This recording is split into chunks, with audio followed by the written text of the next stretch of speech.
Most of the time people react like you do with like, what a cool name. And I don't know if people all like totally understand why or what that is. But, usually just talking about like, do you want people to react immediately in a positive way, like is kind of enough. I also think that people are like kind of crippled by data, by the analysis side. I mean, there's a reason that you say analysis paralysis. And if you as a business owner are like hyper focused on some kind of like performance metric, it's actually extremely limiting and it keeps you from seeing opportunity if you're too isolated into a little tight line like that. Welcome to The Decision from Nashville EO, where you will hear the rest of the story after tough decisions were made by entrepreneurs who faced adversity and lived to tell about it.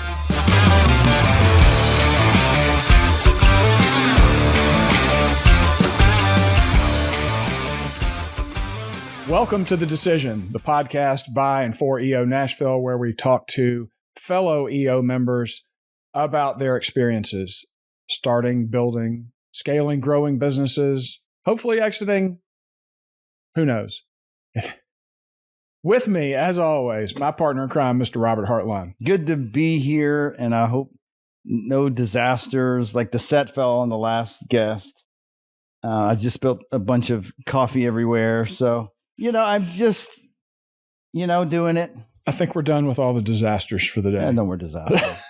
They're all fun disasters. On that note, yeah, somebody who's not a disaster. Our guest today is Aimee Romero. Her company is Love and Science. And Aimee, I first heard your name. I guess you were a member of Catalyst, right?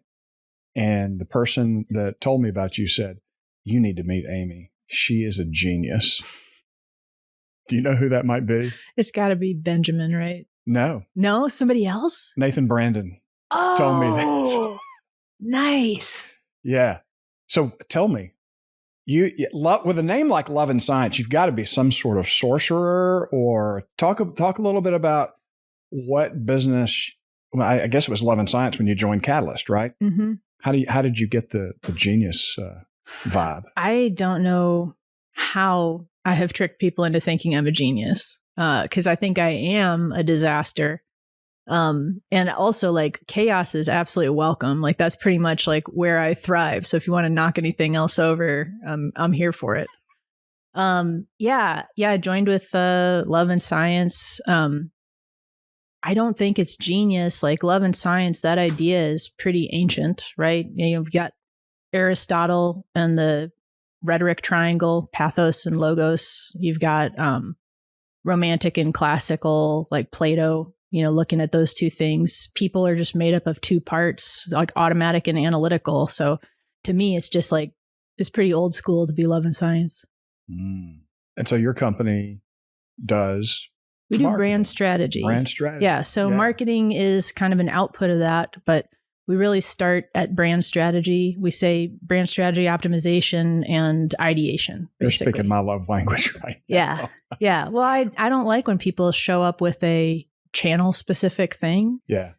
Because they're usually trying to solve a problem that they maybe don't fully understand. If it's like, hey, I need a campaign or I need somebody to run this ad or do this thing, like they're trying to solve something that is probably a lot deeper than what they're coming at it with. So that's really why I like to try to start high. Right. Yeah. My response is usually, do you? You sure about that? Yeah. So go ahead. I'm sorry. No, go for it. No, I refuse. You refuse? Oh, wow. You're next. I don't want to hog up all the questions. Well, We're nerding out here. I want to figure out how love fits into business, because it doesn't fit, does it? It totally fits. I mean, love is like kind of a weird word for it, but like empathy, automatic, like intuitive, like these are things that like people operate in both of these areas. And like for me, if I'm trying to help someone accomplish something, I want to make it as easy for the audience as possible to like convert, in every sense of the word, like to join, to believe, like whatever that is. And that means that you really have to kind of play to both sides of the brain. You have an automatic response to something. If that automatic response is bad, it doesn't really matter how well planned everything else is. Like you have to hit both sides if you really want anything to move. How do you have that conversation with business owners about love? Most of the time people react like you do with like, what a cool name. And I don't know if people all like totally understand why or what that is, but usually just talking about like, do you want people to react immediately in a positive way, like is kind of enough. I also think that people are like kind of crippled by data, by the analysis side. I mean, there's a reason that you say analysis paralysis. And if you as a business owner are like hyper focused on some kind of like performance metric, it's actually extremely limiting, and it keeps you from seeing opportunity if you're too isolated into a little tight line like that. So I think business owners, especially if I get to actually interact with an owner, a CEO, a founder, they really respond very positively to the idea that like, if we open this up beyond the science, you suddenly can see a world of possibility and opportunity that you're isolating yourself away from right now by being hyper focused on like a specific channel and a specific metric. What does love mean to you? You really want to get into love. I guess like it's a hard, like from a professional perspective, it's empathy. Like that's essentially what it is. It's empathy, it's intuition, it's automatic reaction. Like those are the things that I mean when I say love in the context of love and science. Mm-hmm. I think that I've actually been like, I'm jokingly say that I'm going to write a book called The Capitalist's Guide to Empathy. Maybe I will. I just don't think anybody will read it. But empathy is like, it's kind of everything. Like if you build something and you don't know who can benefit from it, it just doesn't do anything, right? It just has to connect to something. It has to connect at a visceral level. And like, I defy you to go out on the street and figure out, find 9 out of 10 people that are going to respond better to the science than the love. Like just a human interaction, like most people are going to feel more connected to that automatic intuitive response versus like the kind of pain and agony of analysis. So to me, it's just, it is the path. It's the way, it's how you accomplish things. Like everything else is like, yes, there's science and I even think there's like science to love, right? But that side of things can be so restrictive if you start there. I haven't actually read it. I shouldn't say this. I read little bits of books until I get an exciting idea, or more likely, like they say something that actually confirms like a bias that I already have. And then I'm like, yeah, this is great. But I was smart. I know, exactly. I was reading Anti-Fragile, and he sums up a concept that I have in my head like so well with this idea that like things exist already and you discover them and you abstract them. And that to me is like, I don't want to get into the science with the person I'm trying to communicate with. That stuff is there, but it's there because it works, right? Intuitively it works. And this is like sort of a definition of why or how it works. But if you focus there and you spend all your time there, it works less because it doesn't have like the magic, like the mystical, magical side of just like connection and response. So all those songs in the 60s actually meant something. Is that right? Is what you're saying about love? I don't know. What song? All You Need Is Love? Yeah, all those songs. I have a sticker for the business that says all you need is love and science. That is awesome. Yeah. What is a big decision that you've had to navigate, whether like before you became an entrepreneur or becoming one, or like what's the big thing that you maybe had a point in your life where you're like, I don't know what direction to go to, and I don't know which decision I need to make? Or this was the question I was dreading the most coming into a podcast called The Decision.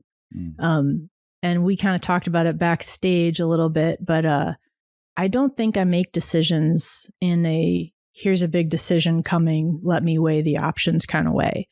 And I was even trying to think like, okay, well, I decided to start a business. I decided to like name it Love and Science, but it's like, I didn't decide those things, like not in a point in time kind of a way. Like they were percolating and building in layers for like my whole life. And then it just became a thing that was the next thing to do versus like, I'm not sure if I want to stay at a job or work for myself. Like it never felt like here's this binary thing and I have to choose one or the other.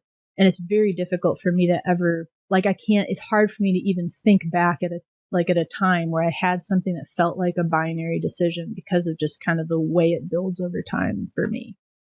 So does that mean things just happen? I think things just happen a little bit. I do believe in like neuroplasticity and just kind of, like this doesn't happen to me anymore because I'm too old, but I used to think like, man, I should work on losing 5 pounds. And the next thing I know, I'm 5 pounds lighter. Why? Not because like my body just did it, but because I make all these tiny micro decisions by having set a goal in my mind of like, you know what? I think I want to lose 5 pounds. And then suddenly, without actively deciding to do anything, these little kind of like micro decisions occur and the goal is achieved. Are you familiar with the book Big Magic? No. Big Magic is the concept which is kind of like what you're saying. I mean, you would love this book because it's just talking about the spirit world gifting us with ideas. These are not really our ideas. Like we are gifted an idea that we execute. Now our ego may think we're so smart. We have this brilliant idea, but there's all these cases in history where someone was overcome with some download and they just executed it. They was like, I don't know. I just wrote the book and it's a story about her and this other author. And long story short, she has this idea for a book and she wrote Eat, Pray, Love. And it was another book that came out after that. And anyway, she had this idea for a book. She tries to write it and she gets distracted. Long story short, she meets another woman, becomes real close to her and finds out they were writing the exact same book, the same story. But it's just the same. I haven't heard anybody express what kind of she is expressing, which is basically it's just happening and you're not determining which road to take. You're just going. So you never stress about a decision. I stress about everything, but it's not necessarily like a decision. It's like, I spend a lot of time in the soup, just like with stuff, moving around until it begins to align in some way. Or do you have like this, all of a sudden you're like, oh yeah, boom, there we go. So I'm a Christian and I read the Bible a decent amount. I have not finished it once this year. Usually I try to read it in 2 or 3 months in a year. But there's like this idea of, whatever your hand finds to do. So I'm not waiting per se ever. I'm in some ways I'm waiting for like some obvious, like, okay, here's the path, here's the next thing. But like, it's not suspended animation. It's like, I'm doing this. Like there's a thing here. I'm going to do it the absolute best that I possibly can. And I'm going to keep my head up for the opportunity.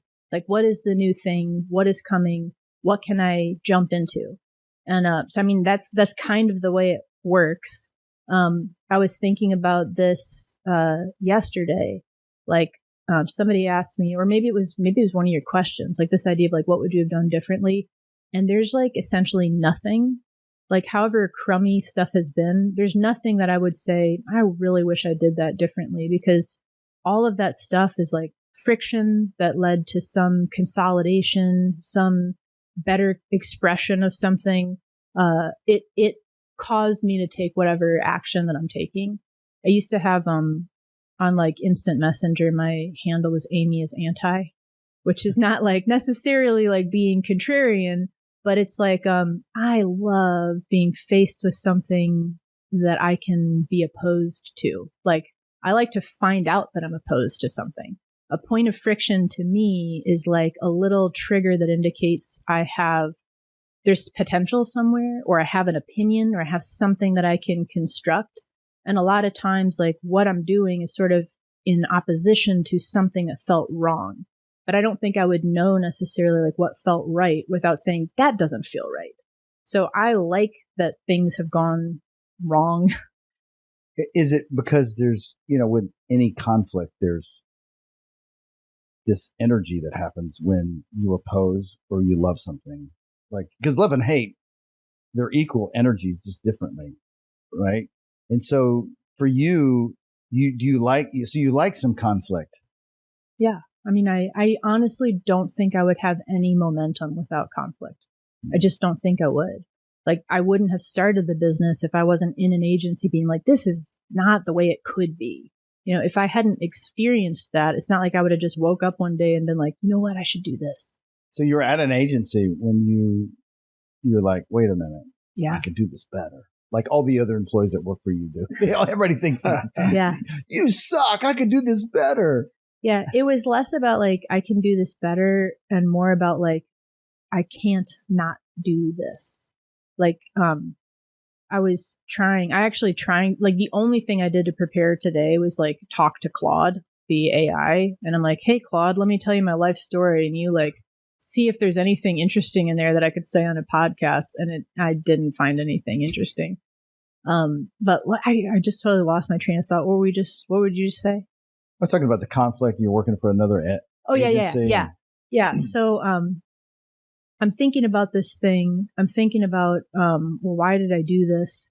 And this story, I remembered a story which was actually very formative, in like my decision making.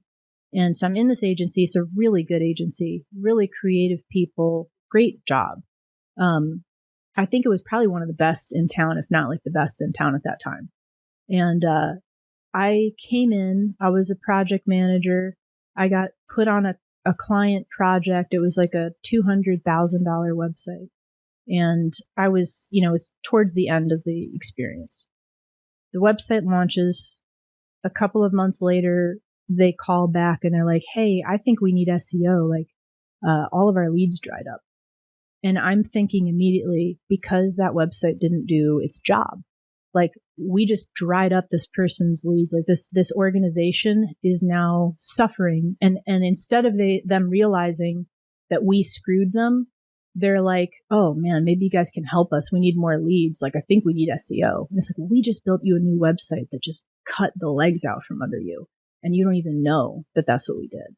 And that was like early in my experience at that agency, before I really understood, here's how we're doing things. And that was like an unlivable experience for me. Like, it was so horrible to recognize those people who employ a bunch of people, who offer service to even more people, are hurting because they gave us a bunch of money to help them.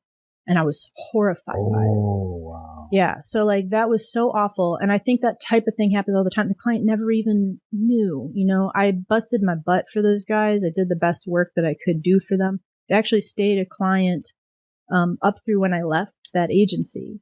And then, I don't know, sometime after I left, somebody at the agency called me to say, hey, that client left. And guess what they said when they left? The reason they left, they said, was because they didn't have strategy ever again after you left. And that to me, like, I don't think that agency was bad. I don't think they were doing things that were wrong.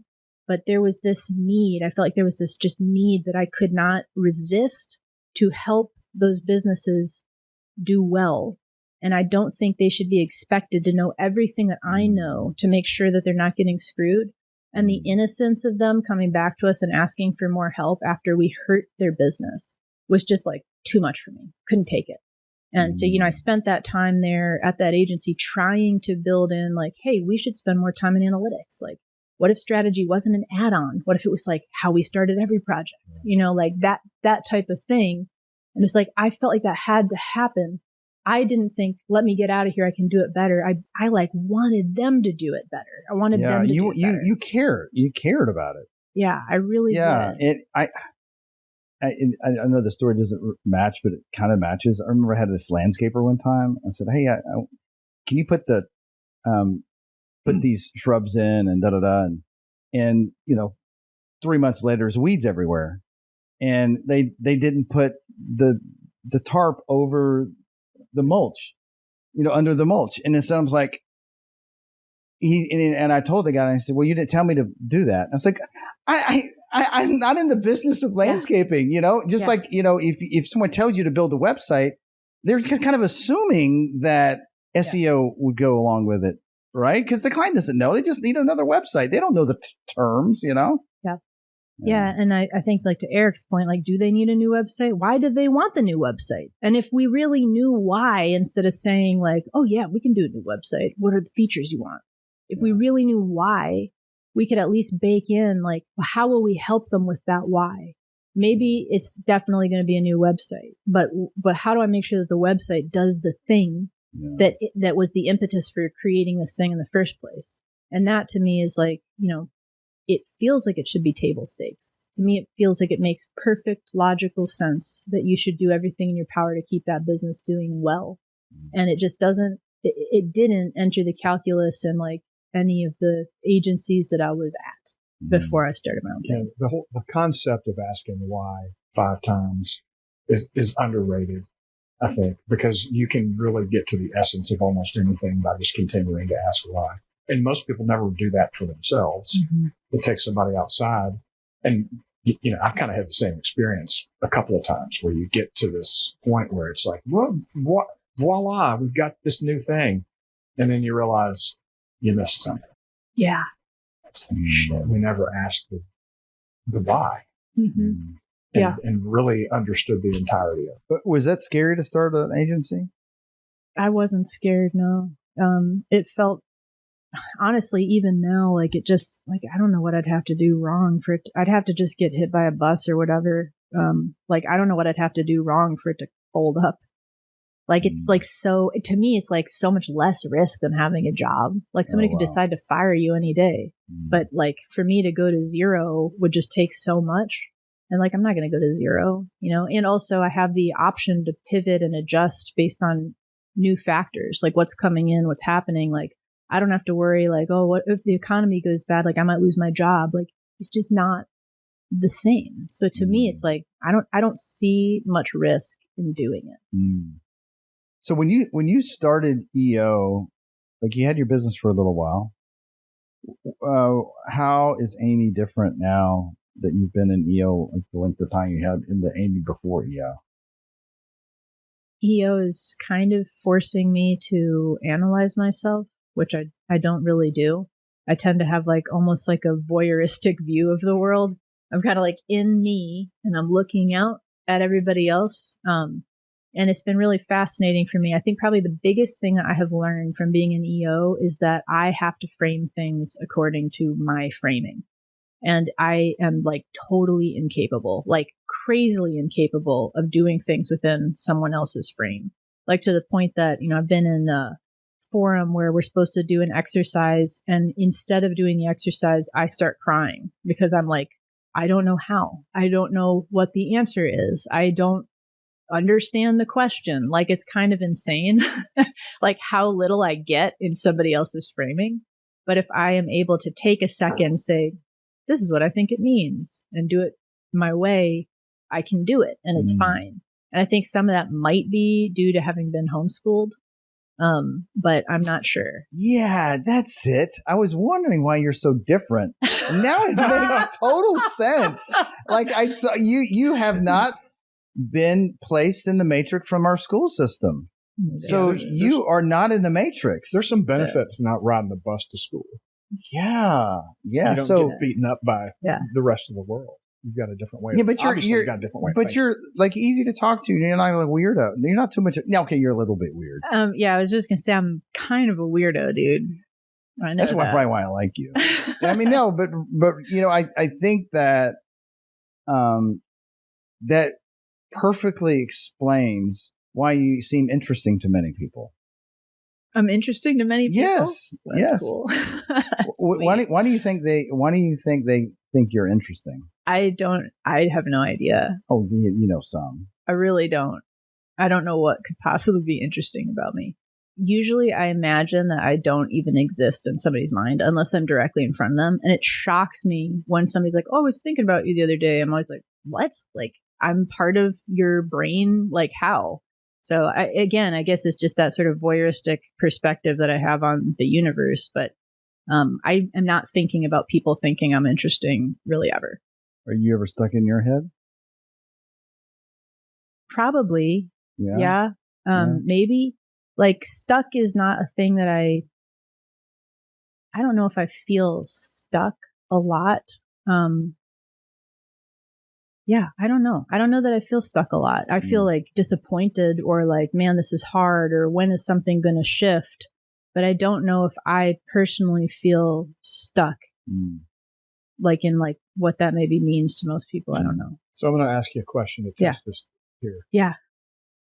Is there anything that keeps you up at night? Everything keeps me up at night. Okay. Yeah, but it's like processing. Like I need to process. Like I like to take in stuff and I process it usually pretty fast. I have this thing I say that I feel like my brain's a Chinese checkerboard, and sometimes there's a marble that's just rolling around, and like until the marble finds a place to land, like I will be awake. But like, you don't have a process for it just kind of happens. I think so. Like I like to be, like I said, in the soup. I mean, I don't like it. Like being in the soup is uncomfortable, but it's like I kind of have to be immersed in a bunch of junk to like see a path. And it's kind of like I need the most junk possible to see a path. Because all those things are factors that will help me to kind of bat away the things that don't make sense. But like, it's like you can't sort it out until you've got a lot of things that don't make sense so that you can see the one thing that does. Is pattern recognition yeah, I think so. Yeah. I've got a lot of that. Yeah. Which is something you can't really necessarily teach. It just kind of happens, I think. I think that might be true. I have kind of a weird, I don't know what my brain would be like if I didn't, if my dad didn't force math on me like very early. So like, I believe that I was born just like pretty open-ended creative. I would just learn things, figure out stuff, like generate things. But we didn't have a ton of money when I was a kid. And I think my parents felt it was really important that I learn math. Like that was going to be like my ticket into success, was to be like mathematical. And so I used to, my dad started me in algebra when I was like 5th grade or something like that. And I had to take this into my brain, and it just was like not how I thought, like these books were just not how I thought. And for some reason, whatever reason, like luckily for my parents, I guess, it was never a question in my mind of being like, hey, Dad, I just can't do it. It's like, I got to figure this out. So I'd hear him coming home at the end of the day. I would lock myself in the bathroom for hours with my math book and just be like, I gotta figure this out. I gotta figure this out. And somewhere in there, like I kind of developed a method of dealing with it. I believe that I sort of like compartmentalized it into the way my brain works. And I think I can credit that with like pattern recognition. I think maybe I would have been like that anyway. I don't know. But like the effort that went into like reformulating stuff to match like what was in my brain, it's like I got really good at doing that with everything, so if I can match it to what's in my brain, I can do it. And I think that's part of what makes it so hard for me when it's like, here's a new framework. Like we're asking you to do this. And I'm like, why? I don't understand. Like I need to be in the soup so that I can sort it into my method. Did you intrinsically love the math, or you forced to like the math? I grew to really like the math. Okay. Like I ended up tutoring math, teaching college algebra. I finished Calc 1 before I went to high school, and I like went to high school when I was 13. And that was really not because I'm a genius, but because I had this expectation on me. My parents had this expectation. My dad had this expectation. And I was like, they expect me to do it, and I have no reason to believe that I can't, except for that it's so hard and I don't get it, but they think I'm going to get it. So I guess I can get it. And I just worked on it, and I just, I don't know, I figured it out. And I always say, like, I like gave myself synesthesia. Like when I was looking at a complicated problem, it became a thing where it's like, I've got to break this down. And I would have these like colored blocks over top of pieces of the problem, and they would shift so I could focus on one thing at a time and get through the problem. But it all became about relationships. Like, how do these things interact with each other? Like, no memorization. I'm not good at that. It was all about, here's the system. Here's like what a logarithmic table looks like. Like, here's this incremental change, like these are the relationships between these components. And understanding that made like everything make sense. And I like understanding relationships. I like making connections. I like seeing progress. So like in that sense, there's a lot of things about math that are fun after you're like over the pain. You just unlocked something for me. Did I? Yeah. What is it? So I've been taking drum lessons for about 10 years. I consider myself a pretty good drummer, but I've got this drum teacher that's constantly introducing new concepts, and I can read music, and there are things that he will try to teach me. And I'm just like, I don't get it. And then he'll say a couple things, and then immediately I'll be able to play it. It's like this way of seeing it. Immediately I'll see it in a different way and go, oh, that's what you meant, and then do it. So I get it. It's like, I think our brains may be related in some way. I like that. Yeah, I just love the way that you break these things down. It's very kind. Well, I would assume because you were homeschooled, you had to learn on your own so much. My parents were both teachers initially. So like my mom was a great teacher and she did most everything. Then my dad taught me math. Yeah. But I did have a lot of open space. So like, I was in New York. New York they're not like super friendly to homeschooling, and they weren't even, when I was being homeschooled. So like there were all kinds of standardized tests, all kinds of things to make sure that I was actually measuring up.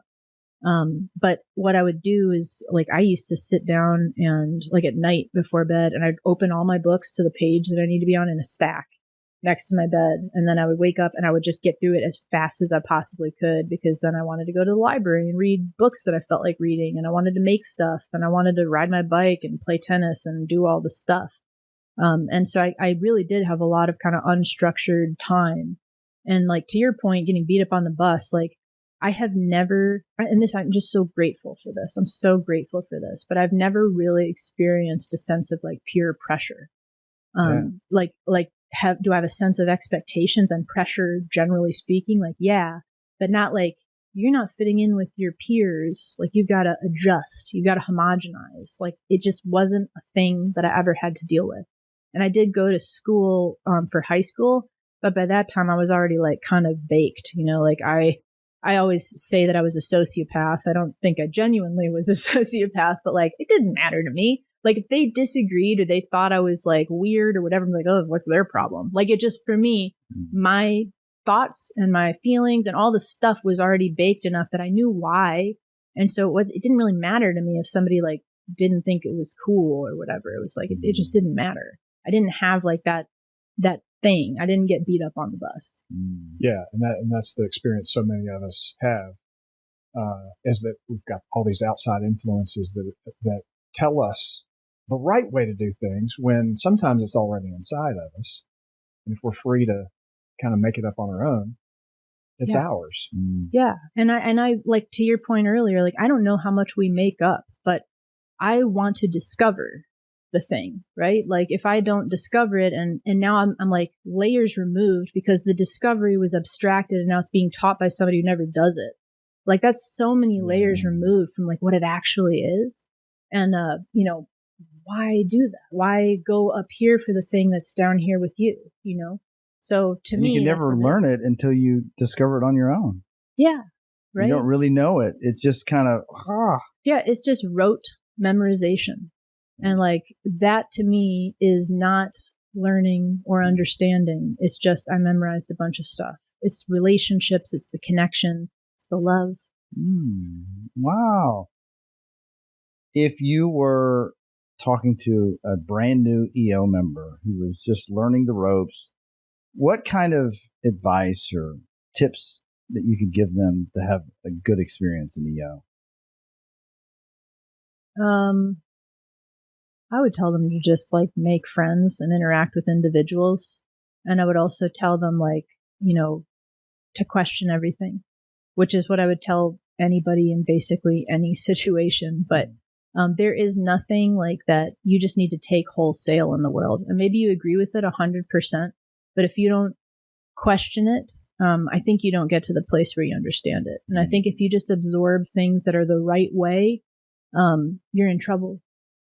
I really think that you're not as resilient and nimble as you would be if you question it and you come to terms with it like on your terms. Aimee, thank you. You're welcome. If you are an entrepreneur in Nashville, Tennessee, and you're looking for a community, you're looking for a place where you can be with other driven entrepreneurs and leaders, maybe you should visit eonashville.com and learn how over 300 entrepreneurs that have businesses that do $1 million+ in revenue come together in a small little group that we call Form every month to help navigate entrepreneurial life and make powerful decisions. Thanks for watching. We'll see you next week. Thanks for listening to the Decision Podcast by Nashville EO. We'll see you again next time, and be sure to click subscribe to get future episodes.